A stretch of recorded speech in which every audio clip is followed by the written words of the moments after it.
사도 바울은 로마서 9장에서 세 가지 질문을 하고 있죠. 그리고 그것에 대한 답을 주고 있습니다. 저희가 몇 주에 걸쳐서 지금 보고 있는데, 이 첫 번째 질문은 하나님의 약속이 폐하여지겠느냐? 하나님께서 약속하셨는데 그게 지금 실패된 것들이 있지 않느냐라는 질문을 합니다. 사도 바울은요, 하나님은 신실하신 하나님이시기 때문에 그 모든 하나님의 약속은 지켜지고 있다라고 선포하고 있죠. 하나님의 약속이 만약 우리가 어디서부터 나온지, 우리의 태생이나 혹은 내가 다른 박질했던 것, 내가 노력한 것에 달려있다면 하나님의 약속은 실패할 수 있습니다. 그런데 성경은 우리의 태생 때문이 아니라, 우리가 어떤 노력을 하고 있기 때문이 아니라 하나님의 주권적인 은혜로 하나님께서 그 약속을 이루시기 때문에 그 하나님의 약속은 결단코 폐해질 수 없는 줄 믿습니다. 그것을 주장하시는 이가 하나님이시기 때문입니다. 저희가 하나님에 대해서 알면, 저희가 예수님은 우리의 주님과 하나님이시라고 고백할 때 그 하나님이 어떤 분인지를 알면 우리가 하나님의 약속이 이게 되는 거야? 이런 질문 안 하고요. 또 두 번째 질문이 하나님은 불의하신 것 아니냐? 어떻게 하나님께서 이러실 수 있느냐? 이런 질문은 저희가 던질 이유가 없겠죠. 하나님께서 다 정해 놓으셨는데, 하나님께서 결정해 놓으셨는데, 이게 하나님의 은혜라고 얘기하는데 이게 정말 은혜가 맞는 겁니까? 하나님이 정말 정의롭고 공의로우신 분이 맞습니까? 그것이 하나님의 주권에 대한 두 번째 질문이었고요. 오늘 우리가 볼 누가 그 뜻을 대적할 수 있겠느냐? 이것이 그 하나님의 주권과 은혜에 대한 두 번째 질문인 동시에 대답입니다. 아니, 하나님께서 뜻을 정하셨는데 그 누가 하나님의 뜻을 거부할 수 있으며, 그렇게 하나님께서 정해 놓으셨으면 그러면 그 사람은 선택의 여지가 없는 거니까, 하나님께서 그 사람을 만약 징계하신다면 그거는 말이 안 되는 거 아닙니까? 그런 질문을 던질 수 있다라는 거죠. 19절에 혹 내가 내게 말하기를 그러면 하나님이 어찌하여 허물하시느냐? 하나님께서 어떻게 우리에게 네가 잘못했어 라고 징계하고 허물을 물으실 수 있겠냐는 거예요. 누가 그 뜻을 대적하리냐? 하나님께서 결정하셨으면 그걸로 끝난 거지. 그러면 그럼 이제 뭐 사람한테 책임 없는 거잖아요. 하나님께서 결정해 놓으신 거니까. 그냥 그렇게 선택되었고 예정되었다면 더 이상 질문할 수 없는 거 아닙니까? 예, 이런 질문이 이제 18절에서 온 거죠. 그런즉 하나님께서 하고자 하시는 자를 긍휼히 여기시고 하고자 하시는 자를 완악해도 하시느니라. 이 질문을 들으면 논리적이기도 하고요, 또 말이 되는 것 같기도 합니다. 하나님께서 사람의 마음을 완악하게 하셔서 회개하지 못하게 하셨다면 그 책임은 사람에게 있는 것이 아니라 하나님께 있는 것 아닙니까? 그 누구라고 하나님의 뜻을 거역할 수 있겠습니까? 그런데 사도 바울은요, 이 질문에 대해서 또 다른 질문으로 대답합니다. 20절에 이 사람아, 내가 누구이기에 감히 하나님께 반문하느냐? 지음을 받은 물건이 지은 자에게 어찌 나를 이같이 만들었느냐 말하겠느냐? 사도 바울은 질문의 모양을 바꿔버립니다. 하나님께서 창조주이시라면 당신이 어떻게, 피조물인 당신이 하나님 앞에 하나님이 불의하시냐? 하나님께 이렇게 결정해놓고 하나님께서 나를 책망하시고 나를 마음에 안 드는 도자기라고 깨트리는 것에 대해서 우리가 감히 반문이나 할 수 있겠느냐? 이 질문을 던지는 당신이 어떤 존재인지 도대체 알고 있는 것이냐라고 묻고 있습니다. 당신에게 이런 질문을 던질 자격이 있냐고 묻고 있는 겁니다. 성경은 인생을, 사람을 어떤 식으로 설명하고 어떻게 바라보고 있는지를 같이 한번 찾아보면요, 이사야서 41장 14절에 보시면 이렇게 말씀하십니다. 버러지 같은 너 야곱아, 너희 이스라엘 사람들아, 두려워하지 말라. 나 여호와가 말하노니 내가 너를 도울 것이라. 내 구속자는 이스라엘의 거룩한 이인이라. 이게 참 앞뒤가 잘 안 맞는 것 같지 않으세요? 야곱, 이스라엘 백성들을 이렇게 부르십니다. 버러지 같은 것들아. 그런데요, 그런 버러지 같은 야곱을 하나님께서 달래십니다. 두려워하지 말라. 여호와가 너희의 하나님이 지금 말하는데 내가 너희의 구원자가 될 것이며 이스라엘은 나의 거룩한 이가 될 것이다. 인생은 버러지 같다라고 말씀하시는데요. 그런 인생들을 향해서 하나님께서는 오히려 두려워하지 말고 걱정하지 말며 내가 너희의 하나님 될 것이며 내가 너희를 버러지 같은 인생을 거룩한 인생으로 바꿔주실 거라고 말씀하시고요. 욥기서 25장 6절에 보시면 하물며 구더기 같은 사람, 벌레 같은 인생이라. 사람의 인생을 벌레 같다, 구더기 같다라고 표현하고 계십니다. 야고보서 4장 14절에도요. 내일 일을 너희가 알지 못하는도다. 너희 생명이 무엇이냐? 너희는 잠깐 보이다가 없어지는 안개니라. 새벽 안개를 경험해 보신 적이 있어요? 안개가 짙다가도요. 해가 뜨면 언제 안개가 있었냐는 듯이 싹 사라지는 게 안개입니다. 우리의 인생이 마치 안개 같다는 거예요. 우리는 오래 사는 것 같고 우리 인생이 중요한 것 같지만 되돌아보면 안개같이 그냥 잠깐 있다 사라지는 것 같은 것이 인생이다라고 말씀하십니다. 구더기 같은 사람아, 벌레 같은 인생아, 버러지 같은 너 야곱아. 안개와 같이 거기서 어떤 의미를 찾을 수 있고 어떤 존귀함을 찾아볼 수 있겠느냐. 인생무상이라는 말이 있죠. 사람의 인생이 참 덧없다는 뜻이고요. 일장 충몽이라는 단어도 있습니다. 인생이 마치 봄에 잠깐 오수를 즐길 때 꾼 꿈과 같이 정말 이게 언제 이렇게 시간이 지났나. 잠깐 눈을 감았다 뜬 것 같은데 80년의 인생이 지나가 있고 혹은 죽음을 앞두고 있는 그런 마지막 침대 위에 누워있는 자신의 모습을 발견할 수도 있다라는 거죠. 하나님께서는 단순히 인생이 짧고 결국은 흙으로 왔으니 흙으로 돌아간다. 빈손으로 왔으니 빈손으로 간다는 의미로 인생은 안개 같고 혹은 벌레와 버러지 같다라고만 말씀하고 있는 것이 아닙니다. 하나님께 이렇게 말씀하시는 건 내가 창조하였고 내가 주권자고 너희는 내가 만든 피조물이라고 말씀하시고요. 하나님이 안 계신 인생은 버러지 같고요. 벌레 같고 안개 같은 인생이지만 하나님께서 그 인생에 들어오는 순간 하나님께서는 그 버러지 같은 인생을 하나님의 거룩한 이로, 하나님의 거룩한 자녀로, 하나님의 나라와 하나님의 백성으로, 하나님 나라의 후사로 삼아주시는 것을 믿으시는 여러분 되시고 주의 이름으로 축복합니다. 하나님 없는 인생은요, 버러지 같은 인생일 수 있어요. 아무런 의미가 없는 안개 같을 수 있습니다. 하지만 하나님께서 우리를 부르시고 우리가 그 하나님의 음성에 응답할 때 마치 어떤 시인이 쓴 그 꽃이라는 시가 있죠. 예. 의미가 없는 그 들꽃이 이름을 불러주었을 때 의미가 있는 것처럼 어떤 화가가 그냥 펼쳐져 있는 국화꽃을 그렸을 뿐인데 그 화가가 아주 유명한 화가가 되면 그 국화꽃은 수십억 가치가 있는 그런 국화꽃이 되고요. 그 그림을 그린 그 자리는 무수히 많은 관광객들이 찾아가서 사실 국화밭일 뿐인데 여기서 이 자리에서 그린 것 같아. 비교하며 사진을 찍고 남기고 싶은 그런 장소로 변하는 것처럼 하나님께서 우리의 인생을 부르실 때 안개 같은 인생이, 버러지 같은 우리의 인생이 하나님의 자녀와 하나님의 나라와 하나님의 백성의 권세를 누리게 하시는 것을 믿으시는 여러분 되시길 주의 이름으로 축복합니다. 그러면서 이렇게 얘기하는 겁니다. 하나님 없는 인생은 이런 건데 하나님께서 창조주이시고 주권자이신데 당신이 무엇이라고 누구라고 감히 하나님께 반문하며 지음받은 물건이 지은 자에게 어찌 나를 이렇게 만들었냐라고 말할 수 있겠냐라는 거예요.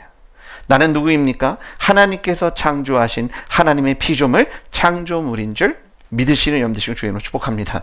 하나님은 우리의 조물주, 창조주이십니다. 사실 우리가 이런 질문을 한다는 자체가 우리가 하나님 앞에 죄인인 것을 드러냅니다.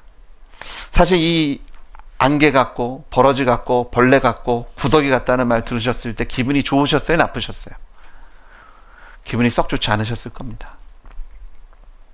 인정하고 싶지 않으셨을 거예요. 우리의 죄된 속성이요. 하나님을 하나님으로 인정하고 싶지 않아요. 왜요? 하나님을 하나님으로 인정하는 순간 나는 피조물이잖아요. 나는 안개 같은 존재가 되고요. 나는 구더기와 벌레와 버러지 같은 인생임이 드러나게 돼요. 내가 주인 돼서, 내가 전능자가 돼서, 내가 내 인생을 규정할 수 있고 개척할 수 있고 만들어갈 수 있는, 내가 내 인생의 창조주, 전능한, 모든 것을 알 수 있고 모든 것을 가능하게 하는 내가 하나님이다, 이렇게 선포해야 이게 내 인생이 좀 멋있고 내가 좀 잘난 것 같고 멋진 인생 같은데, 부활하신 예수님을 나의 주와 나의 하나님이라고 고백하는 순간, 그렇습니다 하나님, 나는 하나님 없이는 버러지와 벌레 같은 아무런 의미 없는, 아무리 열심히 살아도 80년 100년의 안개 같은 인생, 수천 년이 지나면 어쩌면 그 누구도 나를 기억할 수 없는, 그리고 시험에 나와서 사람들이 열심히 세종대왕을 외울지 모르지만 그 의미가 시험 점수 받는 것 외에 어떤 의미가 있을까요? 이름을 남겼다는 것, 안개 같은 인생. 근데 부활하신 하나님은요, 죽은 자의 하나님이 아니라 산 자의 하나님이신 줄 믿습니다. 이게 우리의 죄성이더라고요. 내가 주인 되고 싶고, 내가 왕이 되고 싶고, 내가 전능자가 되고 싶은 우리의 죄성이 하나님을 하나님으로 인정하지 못하게 하고요.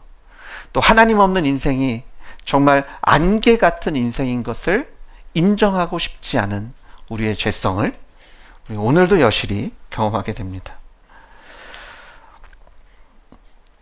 이사야서 64장 8절에요, 이렇게 말씀하십니다. 그러나 여호와여, 이제 주는 우리 아버지시니이다.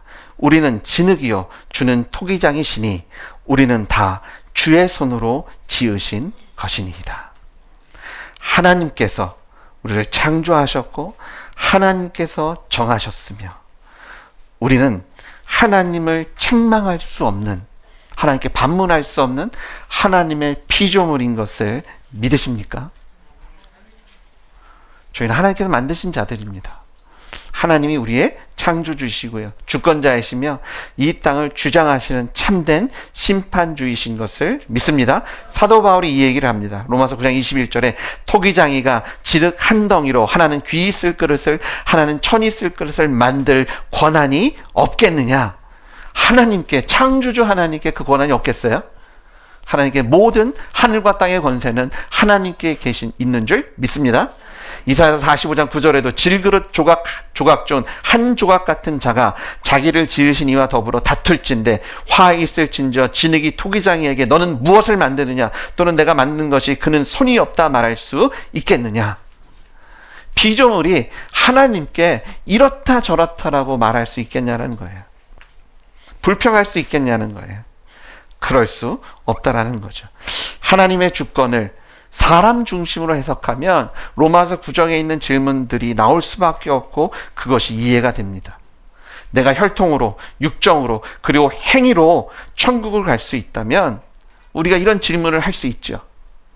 근데 우리는 하나님의 은혜로, 하나님의 주권적인 사랑으로 구원받았으며 하나님 나라의 자녀가 되었고, 하나님께서 우리의 인생을 가치 있게 하시는 분은 우리를 위해 죽으시고 부활하신 예수 그리스도이신 것을 믿으시는 여러분 되시길 주의 이름으로 축복합니다. 하나님께서 이미 정해 놓으셨다면 구원받지 못한 사람은 어떡합니까? 하나님 불의하신 건 아닙니까? 아무도 하나님 대적 못할 텐데 이거는 불공평한 거 아닙니까? 하나님은 우리를 심판할 자격이 없습니다. 오히려 우리가 원하지 않는 생명을 주셨기 때문에 하나님께서 나한테 잘해야 되는 거지. 내가 언제 태어나라고 나를 만들라고 그랬나? 내가 살고 싶어서 사나? 살라고 생명을 떡하니 주어버렸으니 이거 어떡하냐? 내가 요청하지 않았으니 하나님은 나를 심판할 자격이 없다. 이런 얘기하는 거죠. 근데 이와 비슷한 일이 부모와 자식 간에 실제적으로 일어났어요. 2019년에 BBC 방송에서 뉴스에서 나온 기사인데요. 27 먹은 인도의 한 청년이 부모를 상대로 고소를 했습니다. 어떤 내용이냐면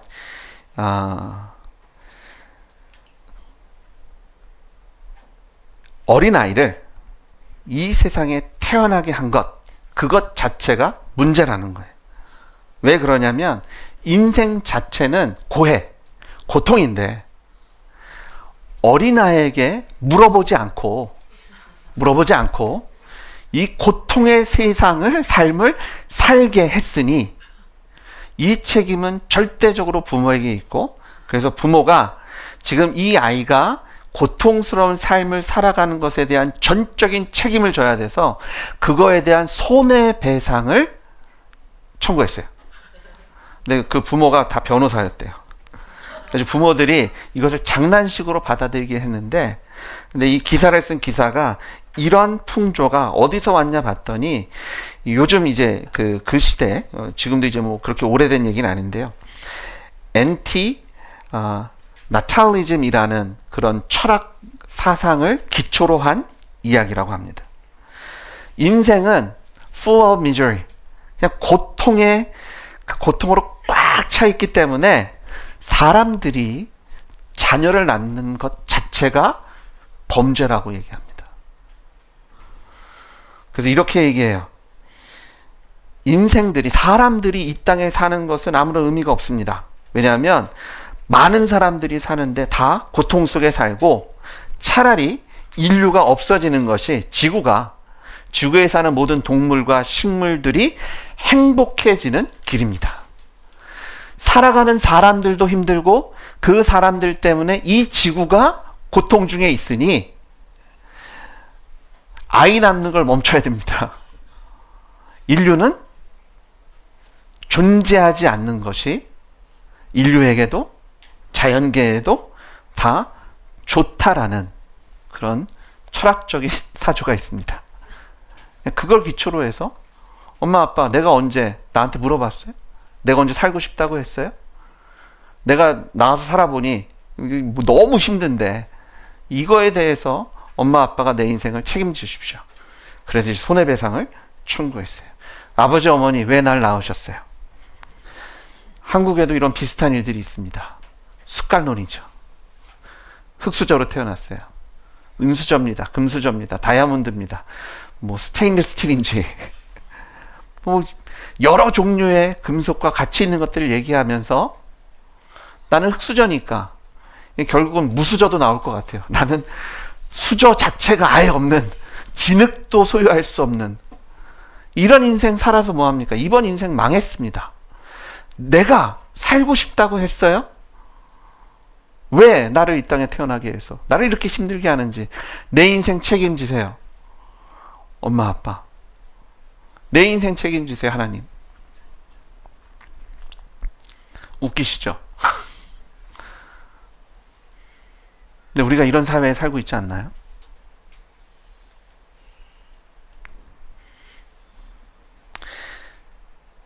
하나님께서 창조하셨습니다. 하나님께서 생명을 주신 겁니다. 그것에 감사하시는 여러분들 주님으로 축복합니다. 우리가 살 수 있다는 것은 축복입니다. 물론 인생이 어렵고 힘들고 지칠 수 있습니다.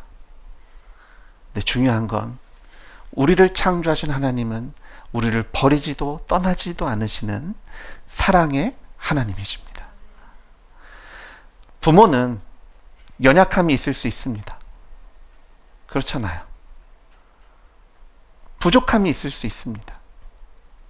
정신적인 문제가 있는 부모들도 있을 수도 있습니다. 하지만 하나님은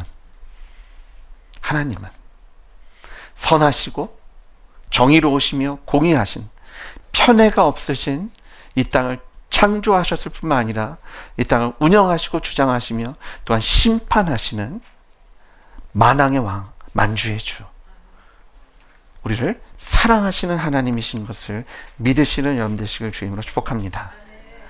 사도 바울은 하나님의 창조물들을 소개하며 22절에 만약 하나님이 그의 진노를 보이시고 그의 능력을 알게 하고자 하사 멸하기로 준비된 진노의 그릇을 오래 참으심으로 관용하시면, 그거에 대해서 우리가 무슨 말할 수 있겠느냐?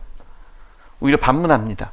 하나님께서 만드실 때 진노의 그릇, 그냥 심판받을 그릇을 만드셨는데 하나님이 어쩐 일인지 심판 안 하시고 오히려 견디고 인내하고 거기에 은혜를 부어주시면 그거에 대해서 뭐라고 그럴 거냐?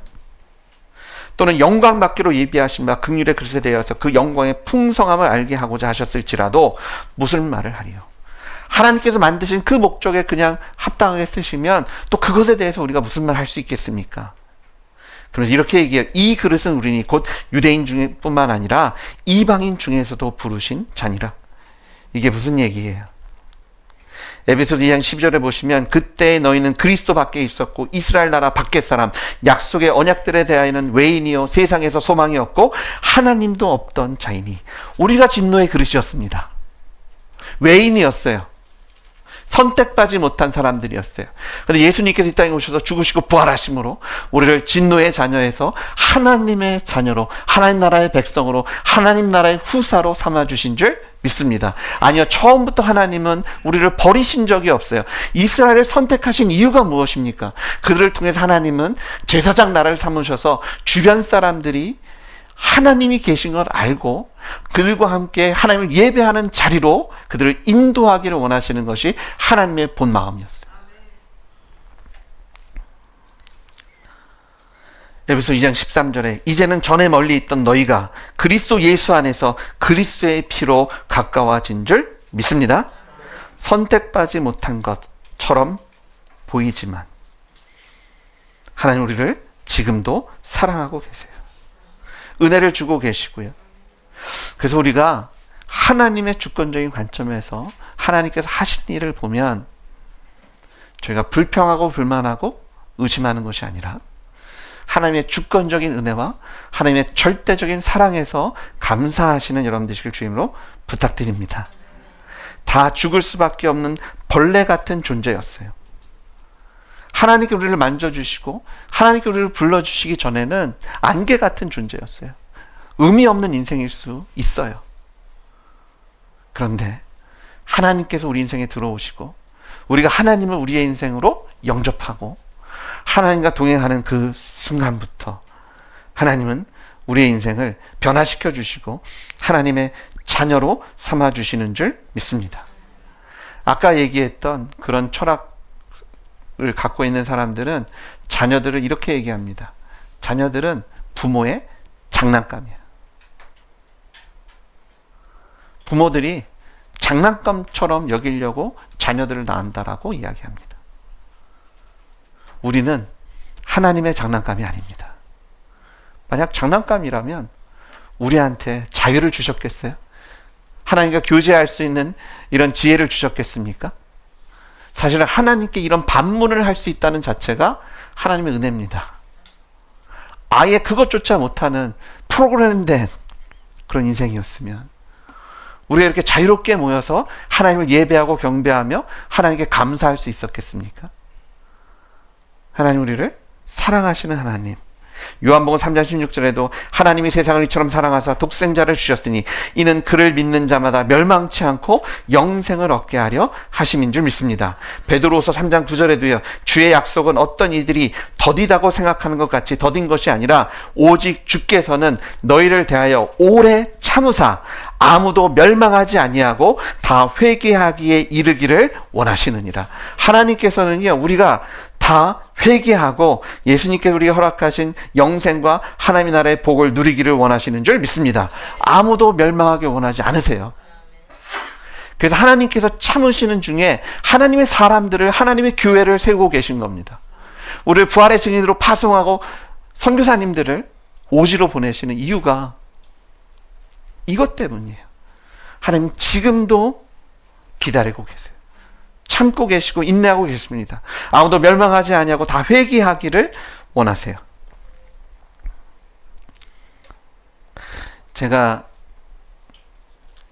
저도 버킷리스트가 하나 있는데요. 죽기 전에 한번 해보고 싶은, 근데 조금 늦은 것 같기도 해요. 제가 젊을 때부터 하고 싶은 게 번지점프였습니다. 제가 못 해봤어요. 기회가 없었어요. 근데 지금은 할 수 있을지 제 자신에 대한 의심이 들어요. 그런데 이제 올라가면 거기 아마 무수히 많은 그 안전 수칙이 있을 거예요. 안전 요원의 말을 절대적으로 잘 들어주십시오. 그리고 어디 그 위험한 난간 쪽을 가려면 안전장치를 꼭 메고 뭐 가십시오. 그리고 번지점프를 할 때는 꼭 그 안전장치 다 메고 그거 하고 뛰어내려야 됩니다. 네. 그거 없이 뛰어내리면 죽습니다. 그렇죠? 자유는 하나님 안에서 우리가 참 자유를 누릴 수 있습니다. 안전장치 없이 뛰어내리면 죽는 겁니다.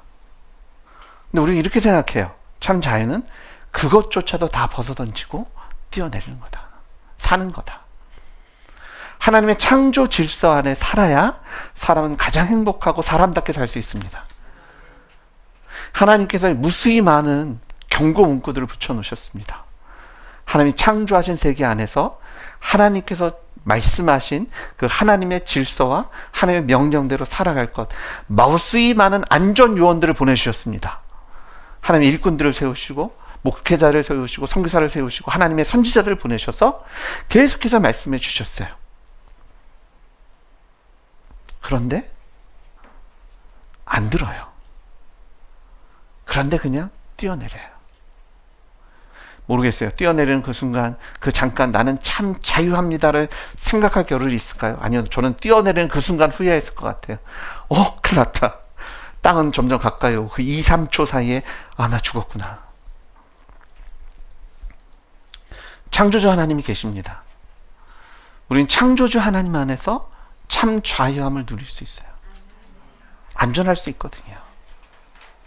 하나님께 우리에게 무수히 많은 경고와 말씀과 하나님의 사람을 보내셔서 교회를 세우시고 우리가 함께 하나님의 아름다운 가정과 아름다운 인생을 살아갈 수 있도록 우리를 오늘도 지어가고 계시고 우리를 통해서 영광 받으시며 하나님의 귀한 자녀들이 하나님의 은혜와 평강을 누리게 하시는 것을 믿습니다. 하나님은 지금도 오래 참사 아무도 멸망할 것을 원하지 아니하시고요. 회개하기에 이르기를 원하시는 것을 믿습니다. 고린도후서 6장 2절에는요. 이르시되 내가 은혜 베풀 때 너에게 듣고 구원의 날에 너를 도왔다 하셨으니 보라 지금은 은혜 받을 만한 때요 보라 지금은 구원의 날이로다. 예수님을 통해서 하나님의 은혜를 받으시는 여러분 되시길 주임으로 축복합니다. 예수님이 부활하셨잖아요. 우리가 그 부활하신 예수님을 우리의 주와 하나님이라고 고백합니다. 하나님이라는 그 고백이 어떤 고백이에요? 하나님은 천지를 창조하시며 이 땅을 주관하시고 붙잡고 계시고 운영하시고 또 이 세상을 심판하실 수 있는 모든 것의 근원이 되시는 알파 오메가라고 얘기하는 시작과 끝이십니다. 근데 그런 전지하고 전능하고 어디에나 계시는 시간과 공간을 초월하시는 그 하나님의 성품이 사랑입니다. 하나님이 우리를 사랑하십니다. 하나님이 선하십니다. 하나님께 불의가 없습니다. 하나님은 정의롭고 공의로우신 분입니다. 이 모든 것을 저에게 다 설명해 주실 수는 없잖아요. 저에게 모든 것을 다 보여줄 수 없어서 하나님께서 예수님을 이 땅에 보내시고 우리의 죄를 대신에 죽게 하시고 부활케 하심으로 부활하신 예수님이 주와 하나님이심을 우리에게 명확히 하셨어요. 예수님이 하나님이십니다. 예수님이 선하신 분입니다. 예수님이 정의와 공의의 하나님이시고요. 예수님께 어떤 불의도 편애도 없어요. 우리가 이해할 수 없는 영역이 왜 없겠습니까? 신학자들과 그리고 많은 목회자들이 이것을 어떻게 하면 잘 이해하고 설명해 줄까 노력하고 있습니다. 그래서 일정 부분 이것들이 많이 해결이 되는 것도 사실입니다. 하지만 그럼에도 불구하고 우리가 다 설명할 수 없으며 명확히 볼 수 없는 신비로운 것이 있는 것 또한 사실입니다. 그래서 하나님께서 예수님을 이 땅에 보내주신 거예요. 예수님이 이렇게 말씀하신 거예요. 나를 본 자는 아버지 하나님을 보았다.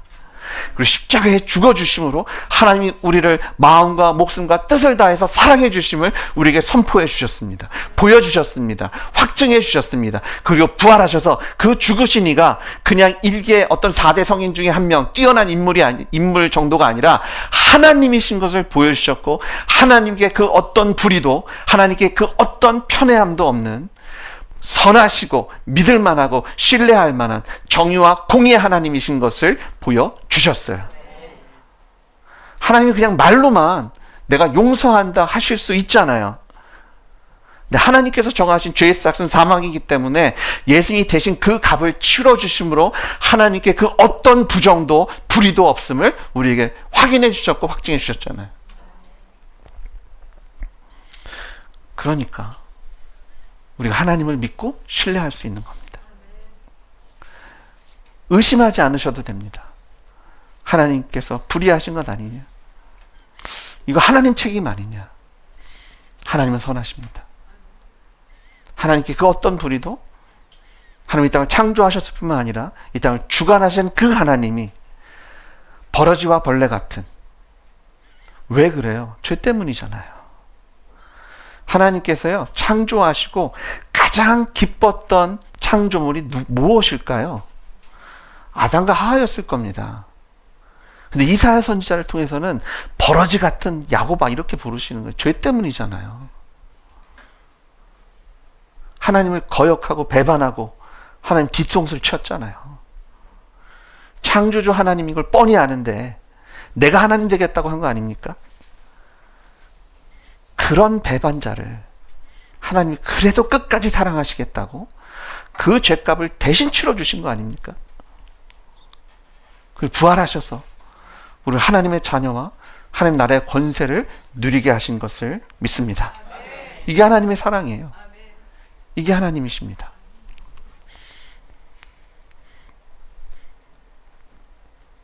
그래서 우리가 하나님의 선하심을 믿으셔야 돼요. 그래서 일부 학자들이 하나님의 예정에 대해서 설명하기 위해서 이런 얘기를 해요. 예지 예정. 무슨 얘기냐면 하나님은 다 아시니까. 하나님이 다 아신다는 거죠. 하나님께서 아시기 때문에 그 사람의 뜻과 마음을 아시는 주님께서 하나님의 선택에, 물론 저희가 이것이 다 모든 것을 설명해 주진 않아요. 하지만 부활하신 예수님을 통해서 우리는 하나님의 선하심을 믿습니다. 부활하신 예수님을 통해서 하나님 우리를 얼마나 사랑하시는지를 우리가 피부로 느낍니다. 그 부활하신 주님이 오늘 우리와 함께 하십니다. 시편 95편 7절에 보시면 그는 우리의 하나님이시요 우리는 그가 기르시는 백성이며 그의 손이 보이시는 양이기 때문이라. 너희가 오늘 그의 음성을 듣거든 너희는 무리바에서와 같이 또 광야의 마사에서 지냈던 날과 같이 너희 마음을 완악하게 하지 말지어다. 하나님 오히려 우리에게 부탁하십니다. 너의 마음을 완악하게 하지 말고 내 음성을 듣고 부활하신 예수님 지금도 살아서 우리의 인생 속에서 역사하시고 우리를 사랑하시는 그 주님과 함께 동행할 것, 순종할 것, 그래서 우리에게 부탁하고 계세요. 저는 우리 지체들이 예배할 때 정말 감사와 기쁨과 감격이 있었으면 좋겠어요. 억지로 하는 게 아니라 너무 좋잖아요. 버러지와 벌레같이 안개같이 사라질 수밖에 없는 인생을 예수님께서 가치를 부여하셨는데요. 하나님의 자녀의 권세를 누리게 하셨습니다. 오늘 저희가 마지막으로 부를 찬양이 일본 곡이죠. 일본에서 만든 찬양인데 꽃들도 구름도 바람도 넓은 바다도 하나님을 찬양한다고 얘기합니다. 근데 사람이 하나님의 이렇게 큰 사랑과 은혜를 매일의 삶 속에 누리고 있는 우리가 하나님을 예배하고 경배하고 주님의 말씀을 순종하며 살아가지 않는다는 것은 말이 안 되는 얘기입니다. 이걸 억지로 한다는 것은요, 이해할 수 없는 일들입니다. 부활하신 예수님이 하나님이십니다. 우리가 하나님을 믿는다는 것은 그 하나님의 선하심과 완전하심과 정의로움과 공의하심을 믿는 거고요. 아는 거고요. 그 하나님과 동행하는 겁니다. 하나님의 은혜는 멀리 있지 않아요. 하나님 살아계시잖아요. 우리의 기도에 응답하시는 하나님 아니십니까? 의심을 저버리고 질문 생길 수도 있지만 부활하신 예수님으로 하나님의 선하심과 공의하심과 정의로우심을 믿는 믿음으로 하나님께서 받기에 합당한 경배와 예배와 찬양과 순종으로 하나님의 영광에 동참하시는 여러분 되시길 주의 이름으로 축복합니다. 같이 기도하시겠습니다. 하나님 감사합니다. 우리가 이해할 수 없는 부분이 있을 수 있지만 예수님께서 하나님께서 이 땅에 오셔서 우리를 대신해 죽으시고 부활하심으로 하나님의 선하심과 정의로움과 공의하심을 우리에게 선포하셨고 보여주셨습니다. 하나님을 의심할 여지가 없고 하나님께 질문할 거리가 없으며 오직 선하시고 우리를 사랑하시는 그 전능하신 하나님을 예배하며 경배하겠습니다. 우리를 통해서 주님 영광받아 주십시오. 예수님의 이름으로 기도드렸습니다.